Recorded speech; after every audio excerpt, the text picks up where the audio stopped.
It's an exciting day for the North Country. In many ways, it's a culmination of everything we've been working towards. How do you get the quote-unquote innovation economy to come to the North Country? How do you bring companies that are doing groundbreaking innovations all over the world to come to the North Country? And today, that's exactly what happened. This Norsk Titanium company is one of the innovative companies in the manufacturing of titanium, which is used in aerospace, transportation, etc. They have the groundbreaking technology. They shopped at 48 states to see where they would locate, and they chose the North Country. So we're very excited. It's going to stimulate a lot of the industries we have here already. And I believe it's going to create an energy all unto itself. So congratulations to all involved. Congratulations to Empire State Development Corporation that worked very hard. The Regional Economic Development Council worked very hard to make it possible. But it's exciting. And this will then dovetail with the educational institutions, SUNY Plattsburgh, et cetera. These machines are very technical. You have to be trained on how to use them. So you start to have that virtuous cycle of economic development tied to academic development. And it's really an exciting day. Any questions? Governor, Senator Schumer was here about a month ago and said he'd like to try to get the Defense Department to use titanium parts as well made by Norsk. Is there anything the state can do to try to help make that happen? Well, the applications are limitless, right? Because titanium, the problem with titanium has always been the cost of manufacturing it. It's much more expensive than steel, and it was very hard to manufacture. But it is a better product for any application that requires strength and lightweight, right? Titanium is basically the strength of steel, but the weight of aluminum. So it's always a better application if you could manufacture it in a way that would be cost competitive. And that's exactly what this company does. They're now going to market their product for possible applications. Their main client now is Boeing through a subcontractor, precisely for that reason. Defense Department, application to building buses, subway cars, any application where strength and weight matter. And then I'd like to see the Defense Department use it, but I think the commercial applications are going to find themselves. They just have to make people aware of it now and get the production capacity up. And that's what we're doing here. Have you been here since they put the machines in? Is this your first view of the machines? This is my first view with these machines, yes. What did you make of it? I don't understand it. I watched the machine operate. It's very, very impressive.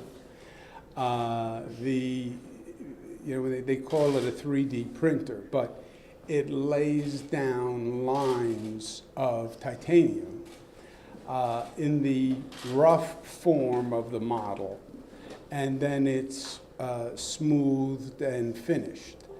How it does it, I have no idea. How the argon gas interacts with the laser, I have no idea. But it works. Governor, are you worried about NAFTA, and should people here in the business cluster be worried about it? About what, I'm sorry? NAFTA? Vis-a-vis this product in general? NAFTA in general, not necessarily affecting this product. You know, this product, where this country still has the edge is in the innovation economy, right? When you get to basic manufacturing, other companies can give us a run for the money just because the cost of labor is so much less and the benefits are so much less. But our strength has always been at the top end of the economy. These kinds of innovations, this is our sweet spot. Governor, off topic. Are you still considering a special session for the legislature at all? The special session is would be required in response to what the federal government is doing. And the federal government has launched assaults on the state of New York. Almost every one of their proposals hurts New York more than any other state.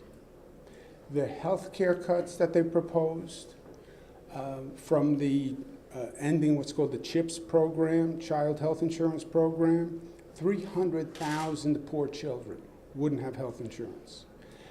They've cut the aid to public hospitals, which are our safety net hospitals. They've cut Medicaid by about $2 billion.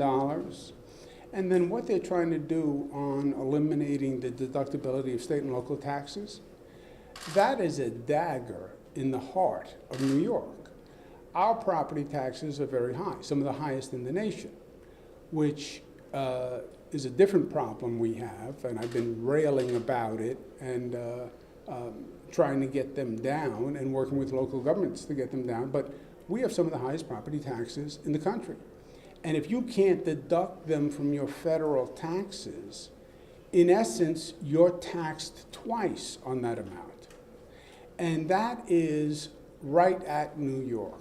And what they're trying to do is finance their tax cut for the other states from the piggy bank of New York. And that is unfair.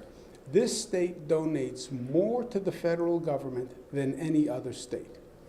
We get back $48 billion less than we give. So we've given plenty. For them to be trying to take money from New York to give to the other states because that suits their politics, that is reprehensible. And the vice president is in Western New York today campaigning. I'd like to hear him answer the question, why would you do this to the people of New York? Why would you have a tax cut plan, quote unquote tax cut plan, that is actually a tax increase for New Yorkers because it disallows the deductibility of state and local taxes? It takes chutzpah, they would say, for the vice president to come in here and campaign. And I also, for our federal representatives, I don't care if you're a Democrat or you're a Republican, you are a New Yorker first.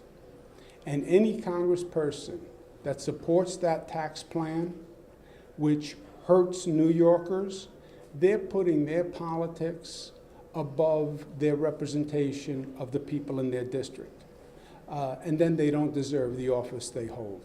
Thanks, guys. We're going to go. Sorry. A woman is accused in our region of having an inappropriate relationship with one of the inmates at Clinton Correctional. Is, of course, a very sensitive issue for our region. What can be done at the state level to decrease this kind of activity from happening? Well, we've had some experience in this area, as you probably will know. We did a report after the Dannemora incident.